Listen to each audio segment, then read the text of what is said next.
So you must maintain an account book. You will see, no matter what the hell happens in life situations, you will not go down. More than what you eat, how you eat it is also equally important. Check and see if you're still alive. If you are, just do this much for your sake. This is the end of suffering. Once there is no fear of suffering, only then you will explore the full depth and dimension of this life.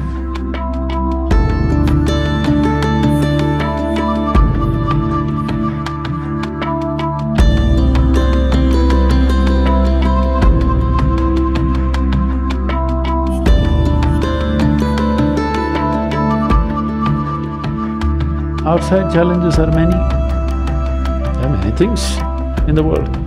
Some things will happen, some things won't happen, some things will act for us, something will work against us. These things are happening all the time.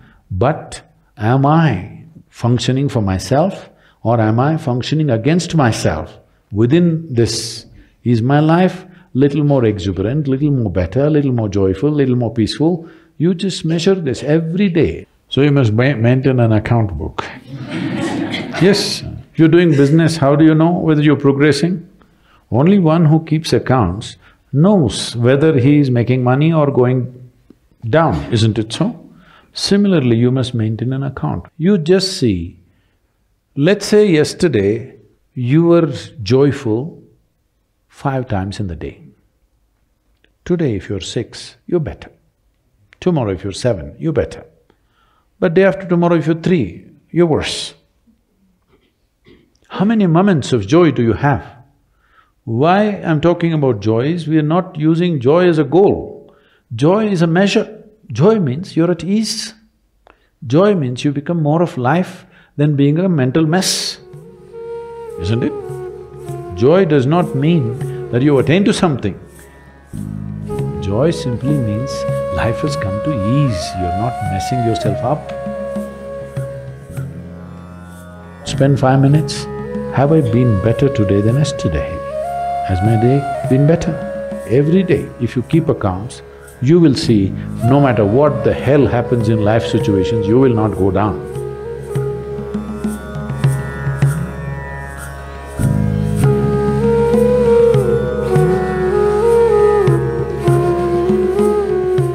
Here I'm not trying to tell you what to eat and what not to eat.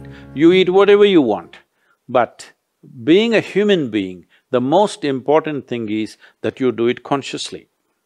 Whatever you do must happen consciously. Your selection of food and consumption of food also must happen consciously. More than what you eat, how you eat it is also equally important. When I say how you eat it, these are all live substances. Every one of them had a life of their own, whether it's a plant, animal, vegetable, every one of them had a life of their own. If you approach it with a certain sense of gratitude and reverence towards the food that you eat, when I say reverence, it may feel like too much for you, but I'm asking you, let's say we put you in a room and you had nothing to eat for 5 days. If God appears in front of you, what will you ask for? Food? So that's how important it is. You must understand the food on your plate is not just a substance, it is not a material, it is not a commodity, it is life. It is the life-making material for you. So you must treat it as such. Right now, when it's on the plate, when it's out there, it has no value, but the moment you consume it and it becomes your flesh and blood, now suddenly it's of immense value. Why do we live like this? It's very important, when it comes on your plate itself, you must treat it as a part of yourself. With great reverence, you must consume. Just the way you consume it, if you change that, food will behave very differently within you.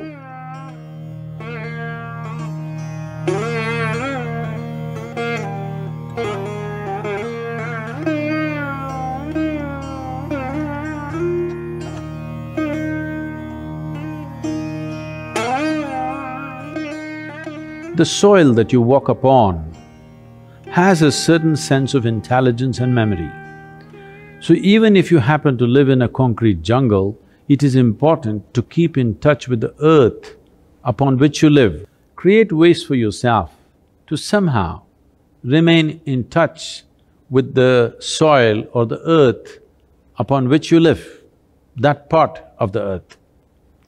With your bare hands and bare feet, see particularly the palms and the soles, if they come in touch with the earth on a daily basis, at least for a few minutes, a certain harmonizing of the physiological process will happen just being in contact with the earth.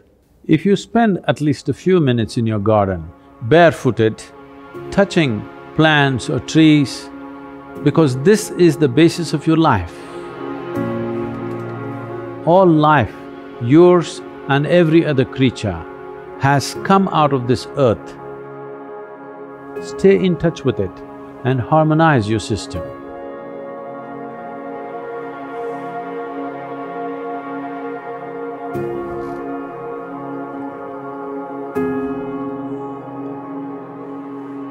One thing is, before you go to bed, just sit in your bed just for 2 minutes. 2 minutes, just see, suppose you're going to die right now in 2 minutes' time, how it'll be, and then sleep. You will see tomorrow when you wake up, you will wake up like you just born.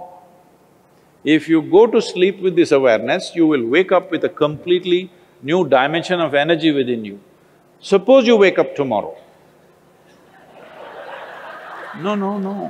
No, that's not… See, you think it's a joke, that's a problem.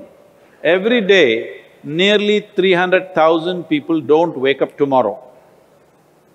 So in case you wake up tomorrow, check and see if you're still alive. If you are, just do this much, for your sake, not my sake. One big smile, you're still alive. Hello?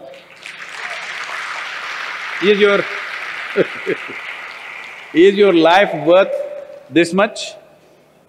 See, do not think every day you will wake up, one day you will not wake up. Yes or no? Tomorrow morning you woke up, check if you're still alive. If you're dead, I will pardon you.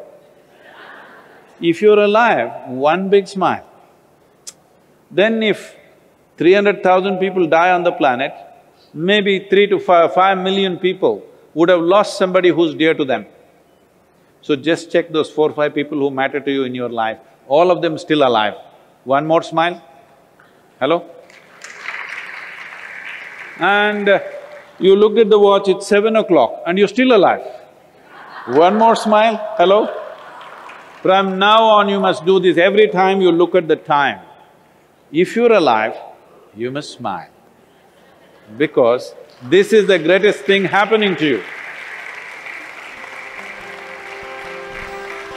Not your money, not your profession, not your family, you're alive right now, this is the thing. Very brief, let's make it happen.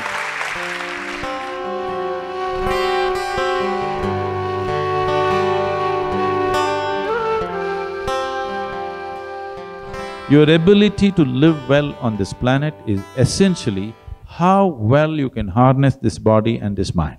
Yes or no? So if you have to harness this the way you want it, it's very important. There is a little space between you and the body. There is a little space between you and the mind. Whatever suffering, any kind of suffering that you have known in your life has entered you either through the body or through the mind. Do you know any other kind of suffering? Do you know any other kind of suffering? Physical suffering, mental suffering. There's only 2 things you know, isn't it? If a little distance arises between you and the body, between you and the mind, this is the end of suffering. Once there is no fear of suffering, only then you will explore the full depth and dimension of this life. So, one thing we want to do is, we are bringing this what's called as Isha Kriya, which gives you a distance between you and your thought, between you and your body. If people experience this for 2 minutes a day, their lives will change. Definitely, I'm telling you. Once they know the freedom of it, you will not like anything. You will not like any drink or drug or whatever, because it is a much big high than that. Much big high than anything that you have seen. So one of the resolutions that you take for the new year is, I meditate.